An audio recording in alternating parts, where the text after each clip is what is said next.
Hello everyone, स्वागत है सभी का हमारे यूट्यूब चैनल में। आज की वीडियो में गणित का सदस्य प्रश्नावली 7.2 के प्रश्न संख्या 6 से लेकर 10 तक के प्रश्नों को बहुत ही आसान तरीके से हल करना सीखेंगे। बशर्ते आप सभी वीडियो के अंत तक बने रहें। तो दोस्तों, प्रश्नों को हल करने से पहले मैं आप सभी को बता देना चाहता हूँ कि मैं दोस्तों प्रश्नावली 7.2 के ही प्रश्न संख्या 1 से लेकर 5 तक की वीडियो ऑलरेडी मैं बना चुका हूँ, फुल नोट्स और कॉन्सेप्ट के साथ, जिसे आप मेरे चैनल के प्लेलिस्ट में जाकर देख सकते हैं। और दोस्तों हाँ, एक बात और भी आपको बतानी है, अगर आप यूपी बोर्ड एग्जाम से संबंधित, मैथ से संबंधित फुल प्रिपरेशन चाहते हैं तो आप मेरे चैनल को सब्सक्राइब जरूर करें, क्योंकि सिर्फ मैं UP board class 10th math की ही वीडियो बनाता हूं। ठीक है, खास बात इस चैनल की ये है। ठीक है, इसमें जो है अदर किसी क्लास के मैथ्स की वीडियो नहीं होती है। तो दोस्तों अब चलिए हम लोग प्रश्न संख्या 6 से प्रश्नों को हल करना स्टार्ट करते हैं। दोस्तों जैसे कि हमारा प्रश्न दिया गया, यदि बिंदु 1,2, 4, y और x, 6 और 3, 5 इसी क्रम में लेने पर एक समांतर चतुर्भुज के शीर्ष हों तो x और y ज्ञात कीजिए। तो दोस्तों मैंने आपको निर्देशांक ज्यामिति में मैंने आपको विभाजन सूत्र बताया है, फिर मैंने आपको मध्य बिंदु का निर्देशांक कैसे ज्ञात किया जाता है वो मैंने बताया है। फिर दोस्तों मैंने यहाँ पे दो बिंदुओं के बीच की दूरी का सूत्र बताया है।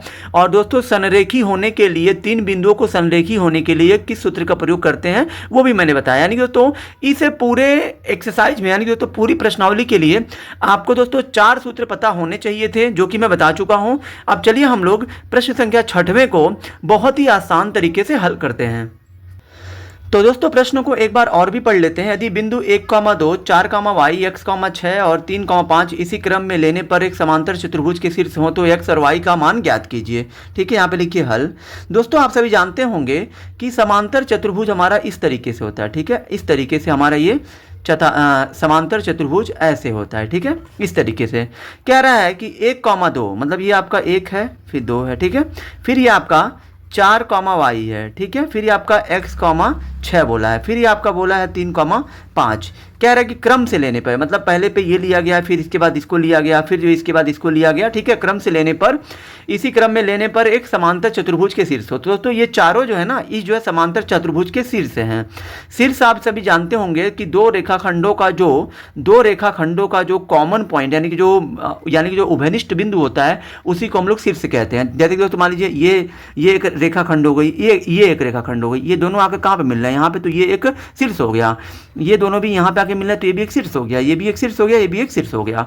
अब कह रहा है दोस्तों कि हमें दोस्तों x और y का मान ज्ञात करना है। तो दोस्तों x और y का मान आप किस तरीके से ज्ञात करोगे? तो दोस्तों मैं यहाँ पे आपको एक दोस्तों बहुत ही आसान तरीका बताने जा रहा हूँ। दोस्तों आप सभी जानते होंगे कि जो समांतर चतुर्भुज होता है ना, उसके विकर्ण, ये विकर्ण जो होते हैं, इसके विकर्ण एक दूसरे को क्या करते हैं, समद्विभाजित करते हैं, मतलब बराबर भागों में बांटते हैं। मतलब दोस्तों हम लोग ये कह सकते हैं कि ये वाला विकर्ण और ये वाला विकर्ण, ठीक है, दोनों विकर्ण एक दूसरे को P पर, यानी कि P बिंदु पर क्या करते हैं, समद्विभाजित करते हैं। मतलब जितना हिस्सा ये होगा उतना हिस्सा ये भी होगा, उतना हिस्सा ये भी होगा, उतना ही हिस्सा ये भी होगा। ठीक है, तो समांतर चतुर्भुज के जो विकर्ण होते हैं वो एक दूसरे को प्रतिच्छेदी बिंदु पर क्या करते हैं, समद्विभाजित करते हैं। मतलब कह लीजिए कि जितना हिस्सा ये होगा उतना ही ये भी होगा, जितना ये होगा उतना ही ये भी होगा। ठीक है, अब दोस्तों यहाँ देखिए, यहाँ पे आप क्या करिए, यहाँ पे आप मध्य बिंदु का सूत्र का प्रयोग करिए। ठीक है, मध्य बिंदु के निर्देशांक का सूत्र का प्रयोग करिए। दोस्तों यहाँ पे थोड़ा आप नाम दे दीजिए, इसको आप नाम दे दीजिए A, इसको नाम दे दीजिए B, इसको नाम दे दीजिए C, इसको नाम दे दीजिए D। ठीक है, A B C D। ठीक है, अब दोस्तों यहाँ देखिए, यहाँ दोस्तों AC का जो मध्य बिंदु का निर्देशांक होगा P, वही निर्देशांक P दोस्तों आपका BD का भी होगा। ठीक है, यानी कि यहाँ पे मध्य बिंदु दोनों ही विकर्णों के मध्य बिंदु का जो निर्देशांक होगा वो दोस्तों बराबर होगा। क्यों होगा? क्योंकि समांतर चतुर्भुज के विकर्ण एक दूसरे को प्रतिच्छेदी बिंदु पर क्या करते हैं, समद्विभाजित करते हैं, मतलब बराबर भागों में बांटते हैं। यानी कि हम लोग यहाँ पे कह सकते हैं कि AC का मध्य बिंदु ये बराबर होगा आपका किसका, AC का जो मध्य बिंदु होगा P, ये जो बराबर होगा BD के मध्य बिंदु, यानी कि यहाँ पे लिखना है BD का मध्य बिंदु। ठीक है, BD का मध्य बिंदु। यहाँ पे भी थोड़ा दोस्तों छूट गया, यहाँ पे भी लिख दीजिए BD का मध्य बिंदु। अब दोस्तों आप सभी जानते होंगे कि मध्य बिंदु का निर्देशांक का सूत्र क्या होता है। तो दोस्तों यहाँ देखिए, मान लीजिए हमें दोस्तों AC का मध्य बिंदु ज्ञात करना है। तो AC का मध्य बिंदु का निर्देशांक का सूत्र होता है x1 प्लस x2 बटा के 2 कॉमा y1 प्लस y2 बटा के 2 बराबर, फिर BD का मध्य बिंदु क्या होगा। तो मध्य बिंदु का दोस्तों सूत्र चाहे जो भी प्रश्न हो बराबर ही होता है, यही सूत्र आपका मध्य, तो BD का मध्य बिंदु के लिए भी यही सूत्र होगा, x1 प्लस x2 बटा के 2 कामा y1 प्लस y2 बटा के 2 हो जाएगा। ठीक है, ये आपका सूत्र हो गया। अब दोस्तों यहाँ देखिए, जो यहाँ पे x1 x2 y1 y2 बोला है, ये दोस्तों चारों मान आप AC से लेंगे क्योंकि ये सूत्र आपका AC के लिए है। फिर यहाँ पे आप x1 x2 y1 y2 ये आप BD से लेंगे क्योंकि ये सूत्र आपने BD के लिए लिखा है। तो दोस्तों x1 आप लेंगे A से, तो A आपका ये है, तो x1 का मान हो जाएगा 1 प्लस x2 आप लेंगे C से, यहाँ पे C देखिए, यहाँ पे x2 का मान कितना है, यहाँ पे x है तो x लिखिए बटे में 2, फिर कामा y1 आप लेंगे A से ही लेंगे तो 2 हो जाएगा, फिर प्लस y2 आप लेंगे ये 6 हो जाएगा बटे में 2। ठीक है, इसको कोष्टक में रख दीजिए। फिर यहाँ दोस्तों x1 x2 y1 y2 ये आप BD से लेंगे, तो x1 आप BD से लेंगे तो B से क्या हो जाएगा 4, फिर प्लस x2 आप किससे लेंगे D से, तो D से लेंगे तो ये आपका हो जाएगा 3 बटे में 2 कॉमा y1 आप लेंगे B से, तो B से y1 लेंगे तो हो जाएगा y प्लस, फिर यहाँ पे y2 आप लेंगे D से, तो ये आपका हो जाएगा 5, तो 5 लिखिए और बटे में 2 है तो 2, इसको भी कोष्टक में कर दीजिए। अब दोस्तों यहाँ पे आपको छोटा सा काम करना है x और y की वैल्यू ज्ञात करने के लिए। आप सभी जानते होंगे कॉमा के पहले ये वाली जो वैल्यू है ये आपकी पूरी x की होती है, इधर भी कॉमा के पहले ये भी पूरी वैल्यू x की है। तो क्या करिए, x वाले का तुलना x वाले से करिए, क्योंकि यहाँ पे बराबर है तो तुलना कर सकते हैं, मतलब 1 प्लस x बटा के 2 की तुलना करनी है किससे, 4 प्लस 3 बटा में 2 से। ये 2 से 2 कट जाएगा, यहाँ पे बचेगा 1 प्लस x बराबर 4 3 हो जाएगा 7। यहाँ पे दोस्तों x बराबर ये 7 है, प्लस 1 जाएगा इधर हो जाएगा -1 और 7 में से 1 गया 6, मतलब यहाँ पे x का मान आपका आ गया कितना, ये आपका मिल गया है 6। अब हमें चाहिए y का मान, तो जिस तरह से आपने x वाले का तुलना x वाले से किया है तो उसी तरह से y वाले का भी तुलना y वाले से करिए, मतलब 2 प्लस 6 बटा में 2 का तुलना मतलब बराबर करिए, तुलना का मतलब है बराबर करना, बटे में 2 से 2 कट जाएगा, 2 और 6 हो जाएगा 8 और ये y प्लस 5। हमें दोस्तों ये y का मान चाहिए, तो y बराबर 5 प्लस 5 को भेजेंगे 8 के पास तो हो जाएगा -5 और 8 में से 5 गया 3, मतलब y का मान आपको मिल गया 3। और अंत में उत्तर को लिख देना है इस तरीके से, ताकि मतलब देखने में अच्छा लगे, एक जो है सही तरीका लगे हल करने का। तो x बराबर लिख देना है 6 और y बराबर लिख देना है 3, यही दोनों आपके इस प्रश्न के उत्तर होंगे। ठीक है, x बराबर 6 y बराबर 3। ठीक है, अब चलिए हम लोग फटाफट प्रश्न संख्या 7वें को हल करते हैं। अब चलिए दोस्तों फटाफट प्रश्न संख्या 7वें को पढ़ के हल कर लेते हैं। बिंदु ए के निर्देशांक ज्ञात कीजिए जहां ए बी एक वृत्त का व्यास है। मान लीजिए दोस्तों ये आपका वृत्त है, ठीक है, कह रहा है कि ये आपका ए बी है, यही आपका वृत्त का व्यास है। व्यास दोस्तों आप जानते ही होंगे, ठीक है, वृत्त के दो बिंदुओं को मिलाने वाले रेखाखंड को व्यास कहते हैं। लेकिन दोस्तों व्यास आपका हमेशा केंद्र से होकर जाना चाहिए, तभी वो व्यास माना जाएगा। ठीक है, ये नहीं कि यहाँ से मिला दिए तो व्यास हो गया। अगर आप बिना वृत्त से होकर जाएंगे तो जीवा कहलाएगी। अगर आप वृत्त के केंद्र से होकर जाएंगे, वृत्त के एक बिंदु से दूसरे बिंदु को मिलाएंगे, केंद्र से होकर जाएंगे, तो ये व्यास होगा। ठीक है, कह रहा है ए बी एक वृत्त का व्यास है, ए बी एक वृत्त का व्यास हो गया, जिसका केंद्र कितना है 2,3 है। तो दोस्तों आप सभी जानते हो केंद्र को हम लोग ओ नाम देते हैं, और दोस्तों ओ का निर्देशांक यहाँ पे दे दिया प्रश्न में 2,-3, तथा बी के निर्देशांक कितने हैं 1,4, यानी कि बी का दिया है 1,4। और दोस्तों हमसे यहाँ पे पूछा जा रहा है किसका, हमें यहाँ पे पूछा जा रहा है कि ए का निर्देशांक क्या होगा। तो दोस्तों ए का हमें नहीं पता है, तो आप यहाँ पे मान लीजिए x, y। तो यहाँ पे आपको लिखना है माना ए का निर्देशांक, यहाँ पे आपको लिख देना माना ए का निर्देशांक बराबर क्या मानोगे आप x, y मान लीजिए। अब दोस्तों यहाँ पे आपको मध्य बिंदु के निर्देशांक का सूत्र का ही प्रयोग करना है। आपको यहाँ पे मध्य बिंदु का निर्देशांक का सूत्र का प्रयोग करना है, क्योंकि जो व्यास होता है ना, व्यास का मध्य बिंदु कौन होता है, आपका केंद्र होता है। तो ये ओ आपका मध्य बिंदु है ए बी व्यास का। तो यहाँ पे आप मध्य बिंदु के निर्देशांक का सूत्र का प्रयोग करके आप ए का निर्देशांक ज्ञात कर सकते हैं। तो यहाँ पे आपको लिखना है, क्या लिखना है यहाँ पे, मध्य बिंदु ओ का निर्देशांक, मध्य बिंदु ओ का निर्देशांक।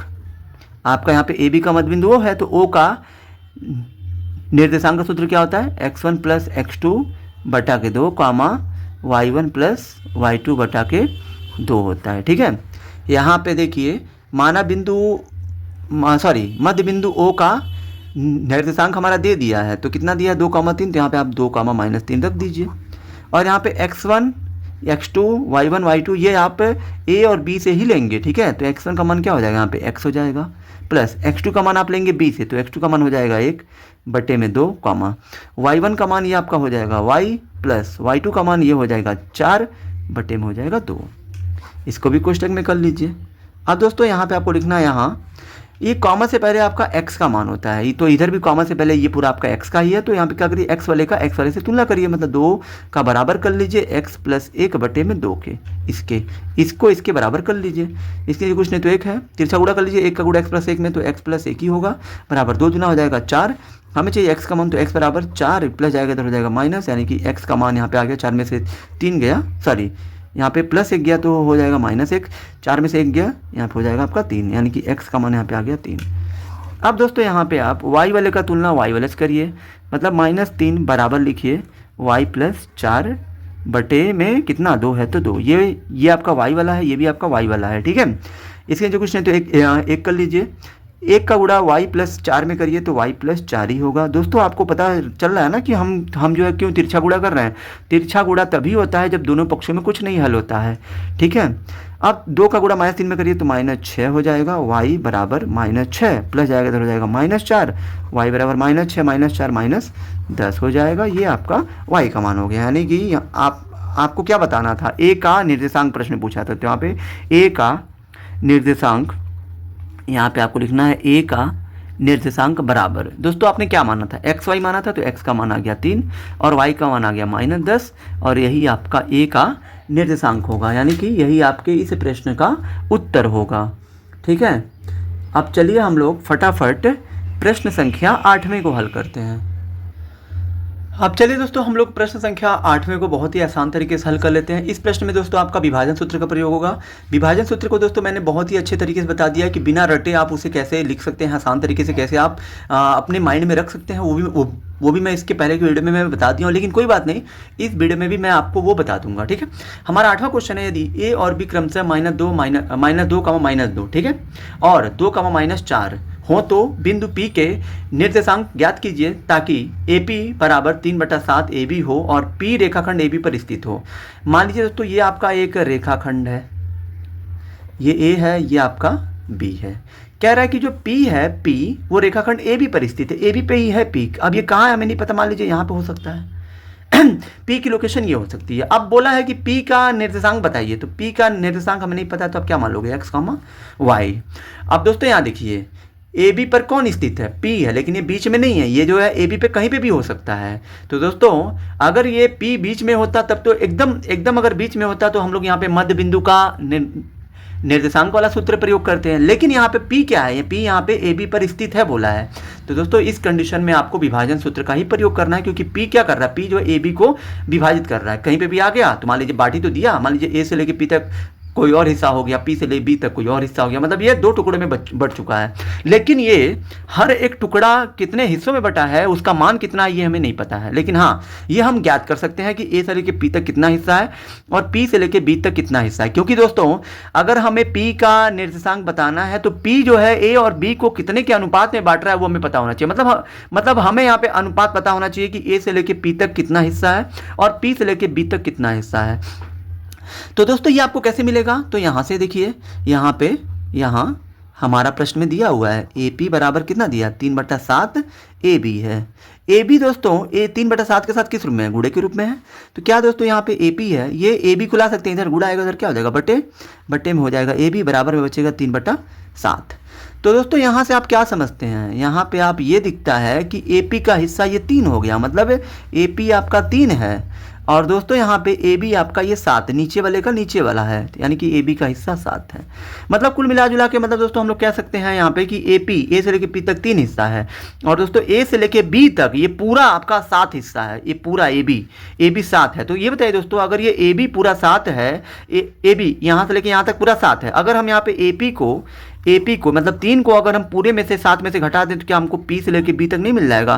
तो यहाँ पे ये पूरा हिस्सा हमारा कितना है, ये पूरा हिस्सा हमारा 7 है। तो 7 में से इतना आप घटा दीजिए, 7 में से 3 का कितना आ जाएगा 4, मतलब ये वाला हिस्सा 4 हो गया, ये वाला हिस्सा 3 हो गया, मतलब A से लेके P तक 3 और P से लेके B तक 4।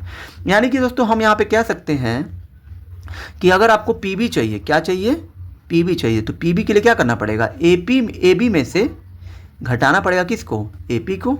तो AP को घटाइए। अब दोस्तों यहाँ देखिए AB का मान कितना है, AB का मान 7 है माइनस, और यहाँ पे AP का मान कितना है 3 है, तो 7 में से 3 का कितना आ जाएगा 4, मतलब यहाँ पे आपको PB मिल गया 4। ठीक है। अब दोस्तों यहाँ पे हम लोग P का निर्देशांक ज्ञात कर सकते हैं। तो यहाँ पे आपको लिखना है P का निर्देशांक, क्या लिखना है, P का निर्देशांक।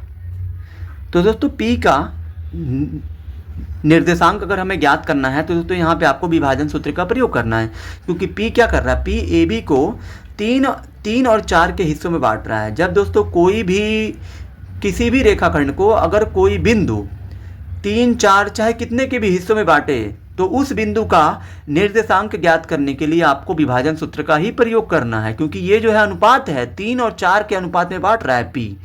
तो यहाँ पे आपको सूत्र बताया गया था, क्या होता है, mx लिखिए, समझिए पहले इसको, mx बटे में m1 प्लस m2 मतलब 12 कर दीजिए।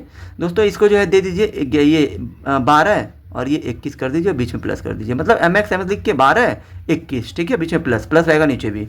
दूसरे में my कर दीजिए, बीच में प्लस कर दीजिए, ये 12 ये 21 कर दीजिए, बटे में m1 प्लस m2 कर दीजिए। ठीक है।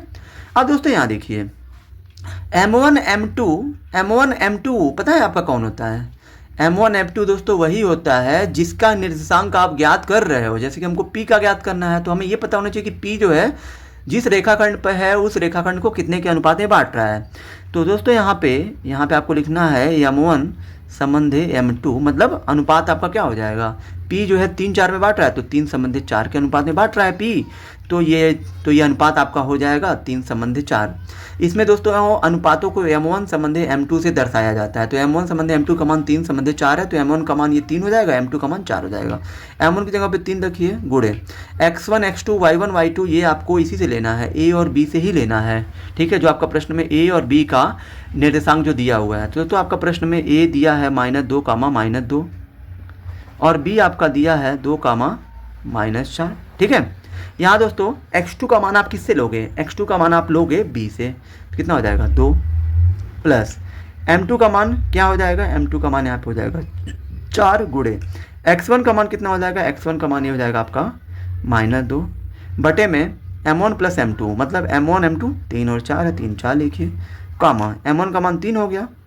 y2 का मान आपका किससे लेंगे, A और B से लेंगे, तो y2 का मान हो जाएगा -4 प्लस m2 का मान कितना हो जाएगा 4, फिर y1 का मान किससे लेंगे, A से लेंगे -2 बटे में आपका 3 प्लस 4 हो जाएगा, 3 दुना हो जाएगा 6 प्लस गुणे माइनस होता है माइनस, 4 दुना हो जाएगा 8 बटे में 3 और 4 हो जाएगा 7।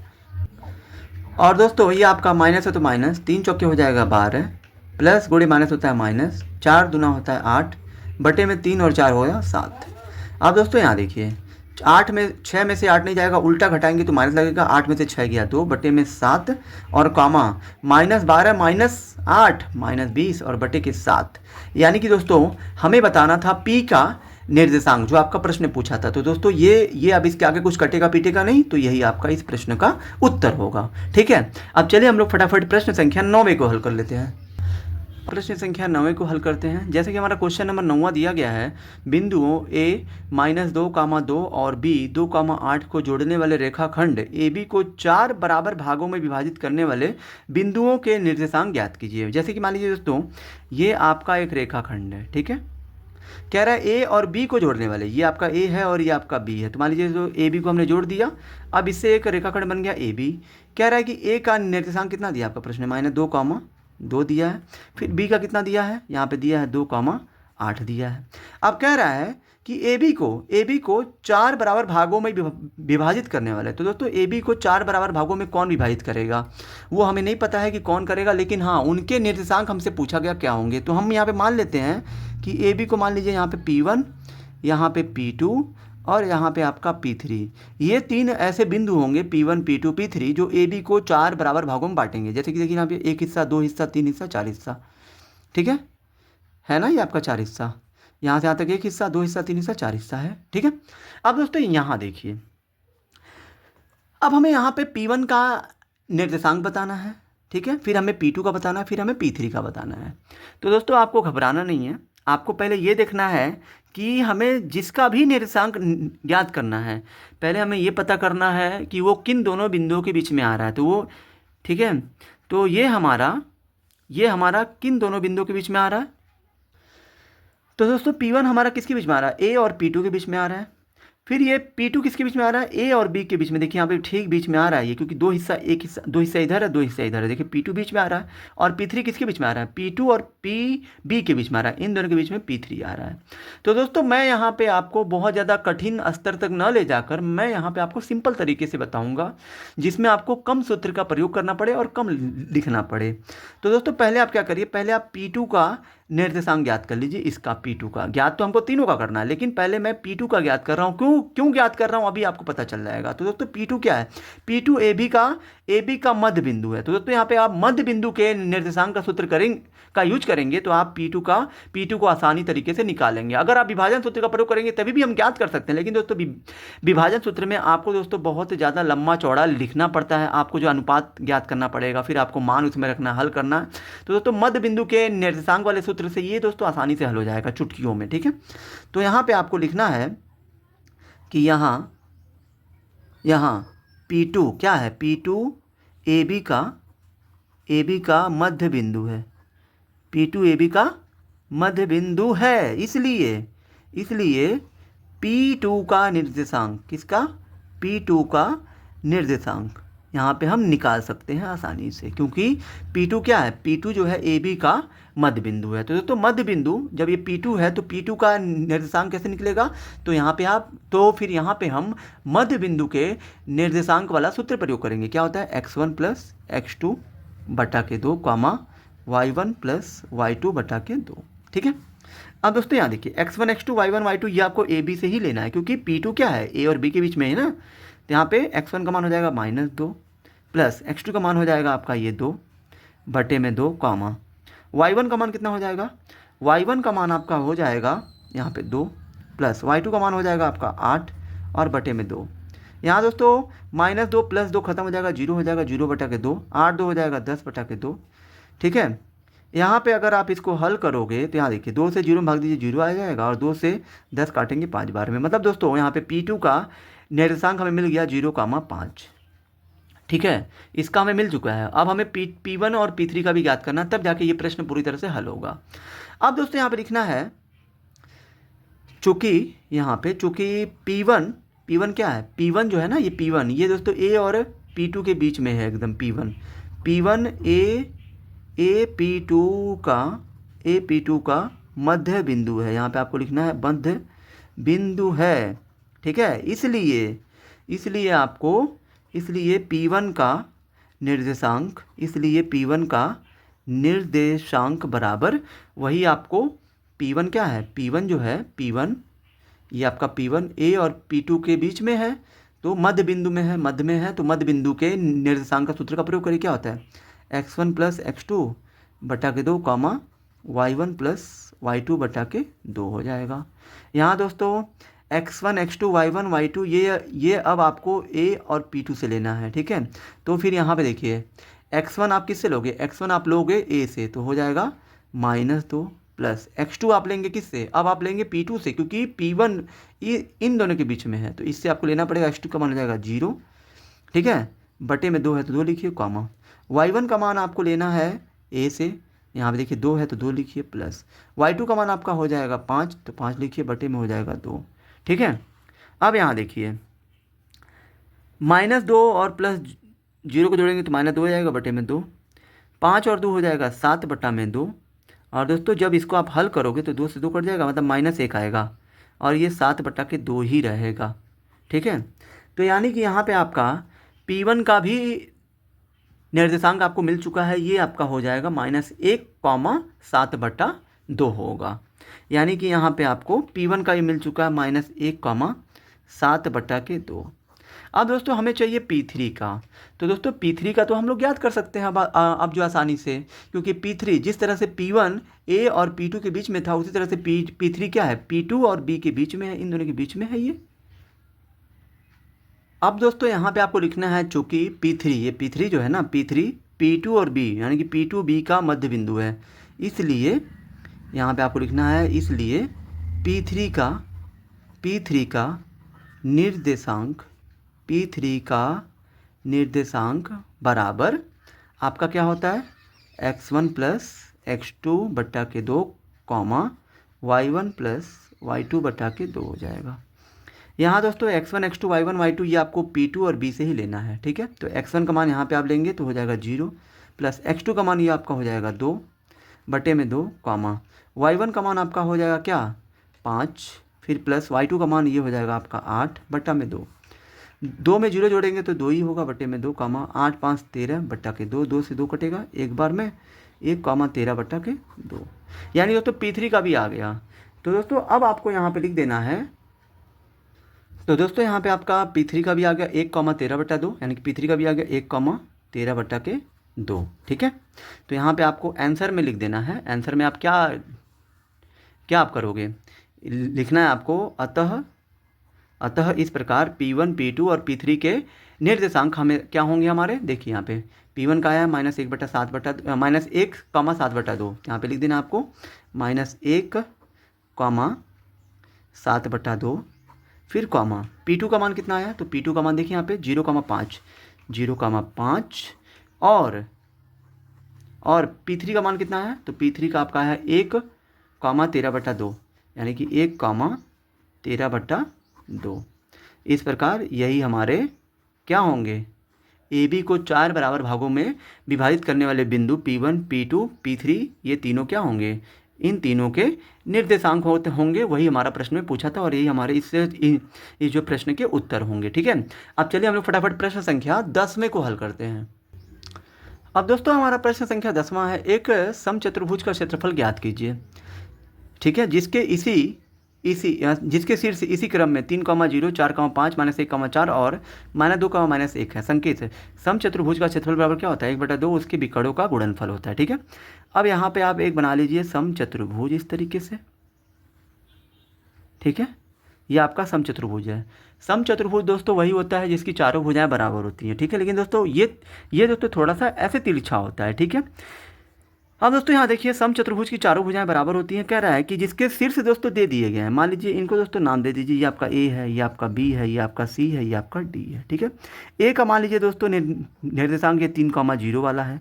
B का मान लीजिए दोस्तों क्रम से बोला है तो B का 4, 5 होगा। C का -1, 4 होगा। D का क्या होगा, -2, -1 होगा, ठीक है। अब दोस्तों कह रहा है हमें दोस्तों क्षेत्रफल बताना है इसका, ठीक है।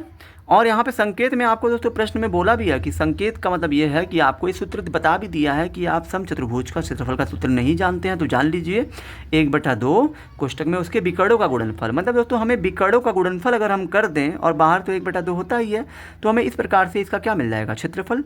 तो दोस्तों विकर्ण क्या होते हैं, विकर्ण वो होते हैं जो सम्मुख शीर्षों को मिलाने वाले बिंदुओं को विकर्ण कहते हैं। जैसे कि ये A के सम्मुख कौन है, C है, तो C मिला दीजिए। B और D को मिला दीजिए तो ये भी आपका एक विकर्ण हो गया।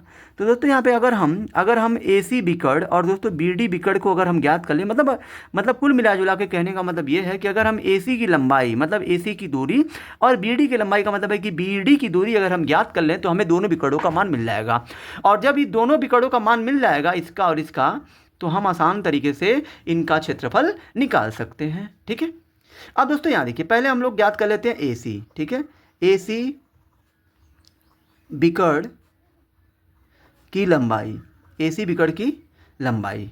तो दोस्तों यहाँ देखिए, AC का अगर आपको लंबाई निकालना है, मतलब आपको दूरी A से लेकर C तक की दूरी बतानी है, लंबाई या दूरी बात एक ही है, ठीक है। तो आपको यहाँ पे दूरी सूत्र का प्रयोग करना है, ठीक है। तो यहाँ पे A और C विकर्ण की आपको लंबाई अगर ज्ञात करनी है तो आपको A और C को ही लेकर चलना पड़ेगा। तो A का कितना दिया है, 3, 0 और C का कितना दिया है, C का दिया है आपका -1, 4। यहाँ इसमें से दोस्तों पहले आप x1, ठीक है, x2, y1 और y2, क्योंकि अगर हम दूरी ज्ञात करने जा रहे हैं तो दोस्तों पहले आप ये सब निकाल कर तैयार हो जाइए। x1 का मान हो जाएगा 3, y1 का मान हो जाएगा 0, x2 का मान आपको दूसरे बिंदु से मिलता है और y2 का मान x2 के बाद वाला होता है 4 हो गया। अब दोस्तों AC हमें दोस्तों AC के बीच की दूरी बतानी, मतलब AC की लंबाई। तो दूरी सूत्र का प्रयोग करिए। दूरी सूत्र आपका क्या होता है, x2 माइनस x1 का होल स्क्वायर फिर प्लस y2 माइनस y1 का होल स्क्वायर। ठीक है, यहाँ पे दोस्तों x2 का मान कितना हो जाएगा, x2 का मान -1 है, माइनस है तो माइनस, x1 का मान कितना है 3 है तो 3 रखिए, स्क्वायर है तो स्क्वायर फिर प्लस, y2 का मान कितना हो जाएगा 4 माइनस y1 का मान कितना हो जाएगा 0, स्क्वायर है तो स्क्वायर करिए। आप दोस्तों यहाँ देखिए ये आपका -1 -3 हो जाएगा -4 टोटल, स्क्वायर है तो स्क्वायर कर दीजिए फिर प्लस, 4 में से 0 गया 0, 4 ही बचेगा, सॉरी 4 में से 0 जाएगा 4 ही आएगा, स्क्वायर है तो स्क्वायर बराबर में। फिर यहाँ पे -4 का स्क्वायर 16, फिर 4 का स्क्वायर 16, 16 हो जाएगा 32, और 32 का वर्गमूल आप सभी जानते हैं कि 4 कड़ी में 2 होगा। ठीक है, ये आपका 4 कड़ी में 2 होगा, मतलब AC की लंबाई आपकी हो जाएगी 4 कड़ी में 2। अब दोस्तों हमें AC विकर्ण मिल चुका है, अब हमें BD विकर्ण चाहिए, BD विकर्ण का ही माप चाहिए। तो यहाँ पे आपको लिखना है अब BD विकर्ण की लंबाई। तो यहाँ पे BD विकर्ण की लंबाई चाहिए तो आपको B का निर्देशांक पता होना चाहिए कि B का क्या है। तो B का 4,5 है, तो 4,5 लिखिए। फिर यहाँ पे आपको D का भी पता होना चाहिए, तो D का आपका कितना दिया, -2, -1 दिया है।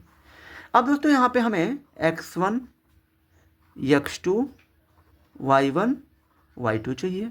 तो x1 का मान हो जाएगा 4, x1 के बाद जस्ट होता है y1, x2 का मान -2, y2 का मान -1। ठीक है, अब हमें B और D के बीच की दूरी निकालनी है। तो BD लिखिए, क्योंकि BD का मतलब है B और D के बीच की दूरी, x2 माइनस x1 का होल स्क्वायर फिर प्लस y2 माइनस y1 का होल स्क्वायर।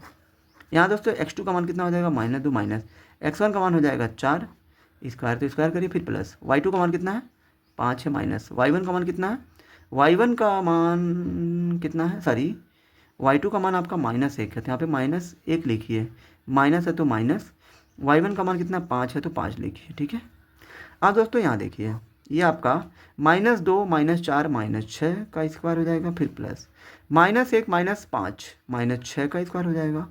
अब ये -6 का स्क्वायर होता है 36, -6 का स्क्वायर हो जाएगा 36, 36 हो जाएगा 72, और 72 का वर्गमूल आपका कितना आएगा, ये आपका 6 कड़ी में 2 आएगा। ये आप ज्ञात कर सकते हो।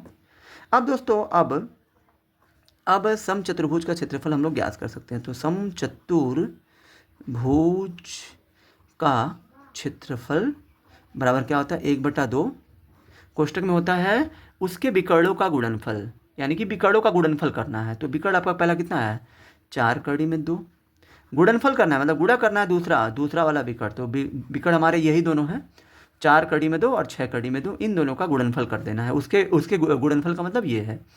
अब ये देखिए 1/2 हो गया, यहाँ पे कुछ नहीं तो गुणा है, 4 छक्के हो जाएगा 24, और ये कड़ी में 2 दूना हो जाएगा 4। ठीक है, 2 से 24 काटेंगे 12 बार में कटेगा। ठीक है, यहाँ पे आपका आ गया 12, और यहाँ पे किसी भी कड़ी और कड़ी के बाहर जो संख्या होती है, ये संख्या 12 और कड़ी के यहाँ पे कुछ नहीं तो गुणे का चिन्ह होता है। 4 का वर्गमूल 2 होता है, 12 दूना हो जाएगा 24, यानी कि 24 वर्ग इकाई, 24 वर्ग इकाई हमारा इस प्रश्न का क्या होगा, उत्तर होगा, यानी कि समचतुर्भुज का क्षेत्रफल होगा। आई होप कि दोस्तों आप सभी को ये वीडियो बहुत ही ज़्यादा पसंद आई होगी। अगर आप हमारे चैनल पर नए हैं तो हमारे चैनल को लाइक, सब्सक्राइब और शेयर जरूर करें।